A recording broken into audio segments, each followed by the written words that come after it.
बिस्मिल्लाहिर्रहमानिर्रहीम। अस्सलाम वालेकुम। हज़रत अब्दुल्ला बिन मसूद रज़ी अल्लाह ताला अन्हा फरमाते हैं, नबी करीम सल्लल्लाहु अलैहि वसल्लम के पास एक आदमी आया और उसने कहा, या रसूलल्लाह, अल्लाह की कसम, मैं अपनी जान, अपने अहल आयाल और माल के बारे में बहुत डरता हूँ। हुजूर सल्लल्लाहु अलैहि वसल्लम ने फरमाया, सुबह और शाम ये कलमात कहा करो, बिस्मिल्लाह अला दीनी व नफ्सी व वलिदी व अहली व माली। मैं अपने दीन पर, अपनी जान पर, अपनी औलाद पर, अपने घर वालों पर और अपने माल पर अल्लाह का नाम लेता हूँ।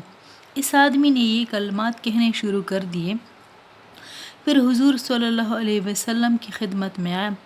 हुजूर सल्लल्लाहु अलैहि वसल्लम ने उससे पूछा, तुम्हें डर लगता था, उसका क्या हुआ? उसने कहा, उस ज़ात की कसम जिसने आप सल्लल्लाहु अलैहि वसल्लम को हक देकर भेजा, वो डर बिल्कुल जाता रहा।